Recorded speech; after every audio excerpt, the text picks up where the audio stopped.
Hey everybody, it's Stacey. Before we jump into the episode, wanted to make sure you know of our announcement. I know some of you only listen to the In the News episodes of Diabetes Connections Type 2, so you may have missed our announcement that went out with our last interview show. And that is, we are wrapping up this podcast. Diabetes Connections Type 2 has been an incredible joy to produce and host over the last year. You as listeners have been just incredible, and I really appreciate all of the comments and reviews and messages that you have sent. I would urge you to continue listening to Diabetes Connections, the original show. It's a different podcast feed, and this feed will not be updated for the foreseeable future. So please follow or subscribe on whatever podcast app you're using, Diabetes Connections. And you can always find it at diabetes-connections.com. We also have a weekly newsletter. If you're getting the Type 2 newsletter, you've already been added to the ongoing one. No worries there. And if you want to sign up for it, just head over to diabetes-connections.com, scroll down all the way to the bottom, and you can sign up for our newsletter. You can always reach out by email, Stacey, S-T-A-C-E-Y, at diabetes-connections.com.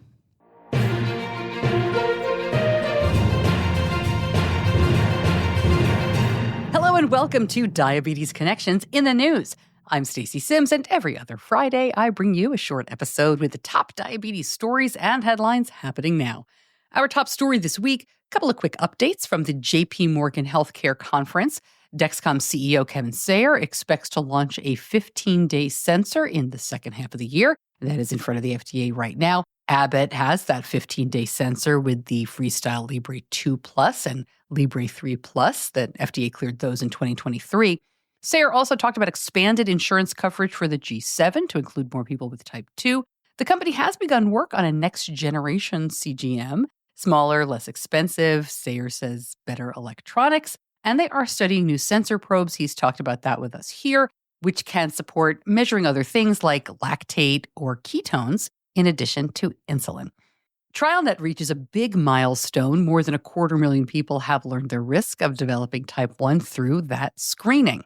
In addition to the screening, TrialNet also has a lot of clinical trials, usually taking drugs already shown to be effective in treating other autoimmune diseases, and then determining if they would be effective in treating, delaying, or even preventing type 1. It's the largest clinical trial network assembled to change the course of type 1, and it's funded by the National Institutes of Health. More information on this and every story we cover here over at diabetes-connections.com. You can always get the links if you're interested in finding out more about TrialNet or taking part. All the information is there. Another study links air pollution to type 2. This is from Wayne State University, and established a robust association between exposure to benzene, a prevalent airborne compound, and insulin resistance in people across all ages.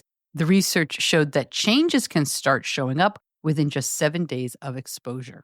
Adults who are overweight or obese and have type 2, who are given SGLT2 medications alongside moderate calorie restriction, achieve much higher rates of remission compared to calorie restriction alone. People in the study were 20 to 70 years old with a body mass index greater than 25, not taking any diabetes meds except for metformin. The researchers say the study provides a practical strategy to achieve remission for people with early type 2 diabetes. Bionics has set the terms for its plans to go public with a goal of raising at least $114 million. This is as we are recording. It's likely they will have begun trading on the NASDAQ by the time you are hearing this episode, and the ticker is BBNX. Bionics' iLet system was first cleared by the FDA for people with type 1 in May of 2023. The company says it plans to pursue new clinical studies and an FDA clearance that would enable iLet use among people with type 2. Interestingly, the goal of the iLet and Bionics for years now has been a dual-chambered pump with both insulin and glucagon, but I didn't find anything about that in the articles about this IPO. So I reached out to Bionics, and they told me the dual-chambered pump is still very much the goal. They're very clear on that. So I'm not sure why most of the publications left that part out, but I appreciate Bionics confirming that they're still on the mission. Large new study estimates the size of the current U.S. population with type 1 diabetes and projects growth over the next 10 years. They say about 2 million people live with type 1. and break that down to about 1.79 million adults, 290,000 children. Cases of type 1 overall are expected to grow in this country by about 10%. The American Diabetes Association teams up with Xeris Pharmaceuticals, makers of Gvoke, the ready-to-use emergency glucagon. It's estimated about 46% of people with type 1 and 21% of those with type 2 using insulin experience at least one severe hypoglycemic event every year. The ADA and Xeris are developing educational materials and training resources, as well as a national awareness campaign. Wearing a CGM makes pharmacy students better at counseling patients. New study randomly assigned students to wear a CGM during their lab sessions, and those who did had a higher average counseling score during their encounters with patients and a higher overall confidence score. There was also a statistically significant positive correlation between average confidence and average empathy and counseling performance.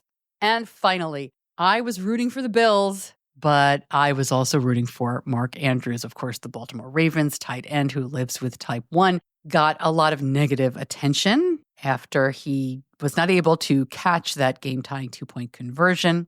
In the, sad sign of sports these days, he's actually been receiving death threats and, just nasty comments about it. A Bills fan kicked off a GoFundMe to back breakthrough T1D, of course, which Mark Andrews has supported. And that GoFundMe just keeps growing. As of this recording, it is close to $100,000. It'll probably break through, no pun intended there, sorry. It'll probably break through the $100,000 mark very shortly. So I know you Ravens fans, I know it was still disappointing and upsetting, but, classy stuff from the Bills fans. I'm rooting for them. Hey, I'm a New Yorker. I lived in upstate New York for many years. All of my college roommates were huge Bills fans, and it definitely rubs off. Thank you so much for joining me for In the News. I'm Stacey Sims. I'll see you back here soon. Until then, be kind to yourself. Diabetes Connections is a production of Stacey Sims Media. All rights reserved, all wrongs avenged.